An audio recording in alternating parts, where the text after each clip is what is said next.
it starts working. Yeah, it's working. All right. Okay, Don, Starting? go ahead and start. I'm going to show you this this is from December the 1st, 2019. We're doing this Life Church 7 School of Supernatural Ministry outreach. And I don't know if you can see this or not, but there is Winco in Richland. And when I first met you, and it was on so what were you doing? You were from Moses Lake, right? In school up in Yeah. Moses Lake. And Yeah, you I was spending came down to Richland for, go ahead and say why you were there and what happened when you went to Winco.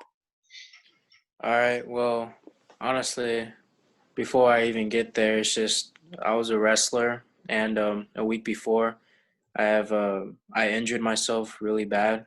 I had like a broken collarbone and a broken rib right above my heart, and for some reason I knew it was gonna happen. It was really weird, and all I kept on saying when it happened was, "It's okay, God. I'll suffer for you. Like I'll suffer for you, God," because I do the sign of the cross before every match. So then they were checking me out. They said it couldn't have been a broken bone because you would have been dead in 2 minutes since it's right above your heart. And I was just like, well, I'm not dead. So then a week passes, and for a whole week, I had a lot of pain. I couldn't breathe right. I couldn't sleep right. Every little movement hurt. And I'm spending the night in Richland at my friend's house, who is my fellow wrestler, Steve. And we go to Winco in the morning, and David stops me, and he says, hey, is it okay if I talk to you? And I said, yeah, sure. And he goes on to say he's on a treasure hunt. He's looking for certain people. And he had a paper with my descriptions on there. He had a picture of my haircut, but that didn't come out until later. But he had the first letter of my name, the color of my jacket, and he had all my friends' descriptions too, which was really weird. In my head, it was weird. I was like, what the fudge is going on?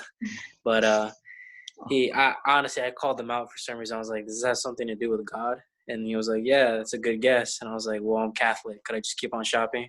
And he stopped me, and he was just like, wait, did anybody recently get injured in a sports injury? And I didn't say anything. But then my friend Steve, he said something. He said, yeah, I got like a pinched nerve. So then David, he had two ladies next to him. He asked one lady to put her hand on his shoulder and to repeat his words. And he said, in the name of Jesus, be healed. And he was healed. And he started flipping out.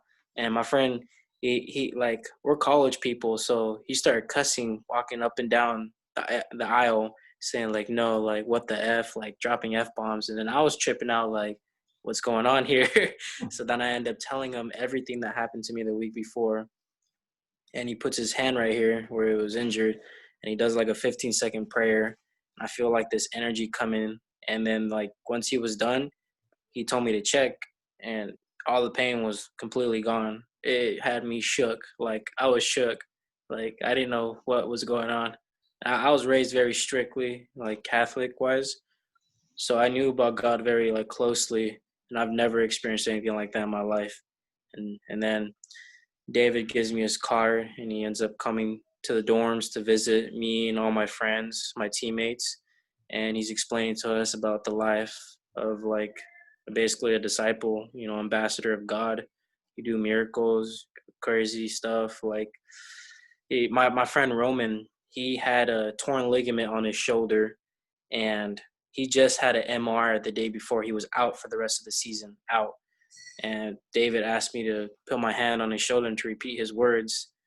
And as I was repeating, like ligament be healed, bone be healed, I feel Roman's shoulder move into the palm of my hand, and I said, "Holy s!" Like I cussed, and I was shook, like I couldn't believe what was going on. I've never thought anything like that was possible, but goes on to explain that it's not us, it's Jesus. It's the authority of Jesus that we call on, that he does it by through his grace. We call him the Holy Spirit. So yeah. And he gave me this book to read by Bill Johnson, When Heaven Invades Earth, and I read that like in 2 or 3 days, and I was off. Like I just started praying for people, legs being grown out. Like there's a lot of crazy stuff that started happening right after. like this one guy, we just decided to go walking in the dorms and like just pray for people. And my friend Roman, he just knocked on this one door, and we just walked in from a guy that we knew barely. We didn't know him that much. We walk in, we're telling him everything that happened with me and David and Roman. And then his roommate didn't believe us, and his roommate was just laughing at us, like, you guys are clowning. And then we're like, well, let's check your legs. Like, we know. And then he said he had knee issues. So then we're like, well, let's just do it. Let's just pray for you. You know, what's the worst that can happen? And we prayed for him, and he stood up, and he starts tripping out because he was just like, yo, my knees are better, but that's not the only thing. Like, my back is healed. And he explained to us that when he was in wrestling in high school, that he was stretching, and some guy just he like ran into him, and he like really messed up his back while he was stretching. So he's been having chronic back pain for the rest of his life. Like, he feels it like a lot. And then he stood up, and it was like all healed, and he was like shook. And that was just like 2 days after I got done reading the book. And I've seen crazier stuff from there on. Like, this lady that was paralyzed in the streets, she was in a wheelchair, and I usually give food to the poor. So I asked her if she wanted food, and she said, yeah, we would go to McDonald's. And I prayed for her before, but nothing happened because, I was just taking a risk, because it's all about taking that risk. But then I just didn't want to give up. So when we gave her the food, I kept on praying for her. And then she could feel the ground with her paralyzed legs, and she started crying and like thanking me and like saying like thank you so much. And yeah, that was a weird, not weird, it was just a surprising moment in my life to where I was just like, That was whoa, crazy. So it's then just barely the start. during the middle of this process, you and one of your friends, you drove down here, and there's this one student at Lecture 7. She's Beth. We went to her swim pool, and you got baptized in water, Yeah. and there's been, you've been telling me all these crazy stories. We've been praying for people all over the world on Zoom. Uh, Miracles over Zoom, like this kid in Tiger, his eyes were healed.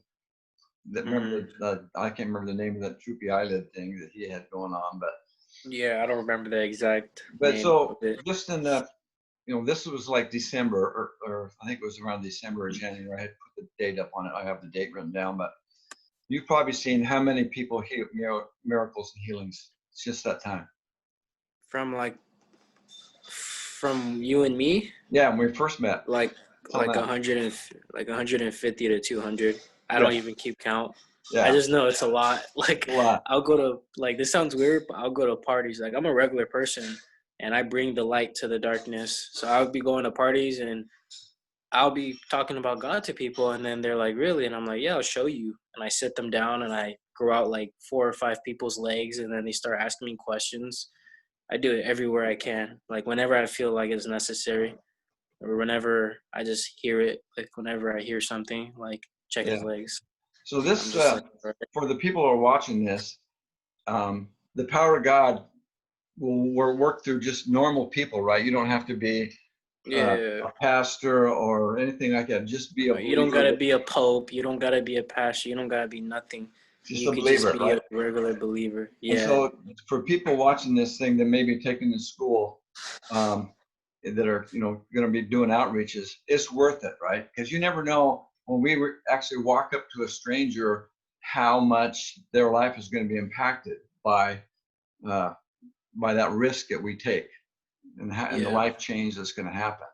Would you say that's Yeah, a pretty accurate it statement? definitely a life change, because to be a believer, like, you got to examine the word. Like, if you believe in Jesus, are you going to be out having sex? Are you going to be out doing drugs? No, because you know he's real. So you got to be like an actual believer. Yeah, it's one thing that over the span of these months I like encountered. I've quit a lot of stuff that I used to do. I used to have really bad addictions with lust and drugs, but then I quit because God is powerful and He loves us, and I love Him. Honestly, That's that's cool. the power. And so I'm just going to, your testimony is going to touch somebody that's watching this, and it's going to stir something up inside of them, that as a believer, they're going to take risks for Jesus, and God's going to show up whenever they take this risk. It could be going out on a treasure hunt or just an outreach or just taking a risk and hey, you want to see a miracle, or just talking to a stranger you might run into or a friend, and Yeah. and it's going to be a life-changing thing. So it's kind of been very kind of a real cool process, knowing from where we started in a treasure hunt, Life Church 7 outreach treasure hunt, and I got to see these words of knowledge on this treasure map right in front of me with that group of wrestlers that walked in, and those two ladies with me, they laid hands on two people and they got healed. I got to see a miracle through my hands, even though God heals through us. We're not the healer, but we are the carrier of the presence of God. But then you calling, hey, can you come up to Moses Lake? It was like foggy and cold, and we showed up and legs were growing out, and all this crazy stuff happened in that dorm room that night. And now we've just been kind of doing discipleship and stuff just over Zoom and over the phone. And now you have been reaching out to so many people, and this is like the normal Christian life. This is not for the superstars, or this is just for the believer. And Yeah. so anything else you want to tell anyone that might be watching this? Yeah, trust me. I'm as if you guys knew me before this, even I'm still the same, but like you don't have to be special. Like honestly, it really just takes loving people in general and loving God to be able to go through this lifestyle, because I don't know, like I was deep into like a lot of stuff. Like I've done crazy stuff in my lifetime. Yeah, I was never perfect. And it's weird because I feel like God uses sinners for some reason, especially. And it's powerful to me how he could just change your lifestyle in the blink of an eye. And that's what happened to me. Like I was yeah, just like shook. it was like an awakening. I sometimes will call it Yeah. like, you're a Yeah, sudden it's just like, awakening. oh fudge, God is real, real. Like he actually came, because when I say like I was telling God I'll suffer for you, I was literally telling God I will suffer for you, because I knew I was gonna get injured, and coincidentally it happened. And then a week later, my prayer gets answered. He ends up healing me. I didn't ask or expect it, honestly. I was telling God I'll suffer for you, and it's okay. I won't be mad. Like I'm not gonna be mad, But God, He'll come through. Like Yeah, when people say, "Prove God is real," this is the way to do it. You that's go out there, you teach people what's all about to be a Christian. yeah. And so it's taking risk, faith, believing what the Bible says, right? We lay hands on the sick and they get well. We speak with authority, and God honors His word through us. And you've got some pretty good. I give you some books to read. Like I think it was Chris Vallotton's Moral Revolution. I think kind of maybe helped you a little Yeah, bit through some of your issues. yeah. Bill And Johnson's the book. supernatural royalty one was good. I like Yeah, that one. there were some pretty good books that some of the students at Lecture 7 will be reading as well. But Yeah, um, and then also you applied for a couple schools like Bethel School of Supernatural Ministry in Redding, California. You're thinking yeah, about going to that school, right? And I think YWAM, you applied for that school and was accepted as well.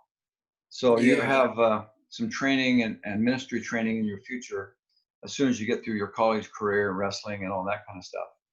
yeah, And yeah. I definitely got some training that I want to, because I like to travel, and I want to go and meet new people and meet new experiences. So yeah, oh, I just lost. Oh, you're back again. The picture kind of went away for a second.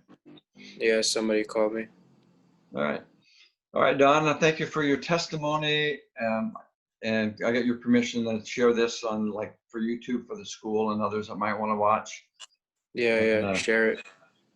all right, it's good. I mean, just the people it's a kind of an honor that God could work through just normal believers like myself. And then, but then watching when you take off, I mean, I had to wait for like 28 years of Christianity before I realized that this stuff is for me, that it was for me. And then now Yeah, it's like, oh my goodness.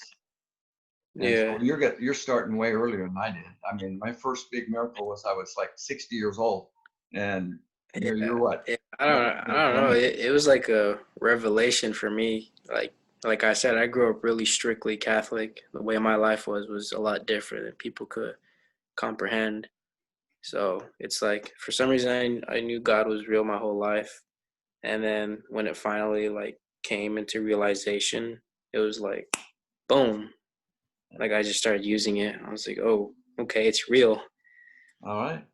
So any words you want to say for the students or people watching this? Last words. Encouraging or whatever. Uh, dude, like don't have any fear. Like I have no fears at all. Don't have any fear. Like you should not have any fears because, I'm not afraid to die. I know I'm not gonna die until when it's time. But when you don't have fear, you let faith step in, and it's like empowering. It's like you could do more than you ever thought you could, whether it's in life with a job or sports or with even taking a risk and going out and praying for somebody and seeing something crazy happen. God will back you up. Awesome. All right, Don, I'm encouraged by what God's going to do through in your future, your young life is just beginning, and it's going to be awesome.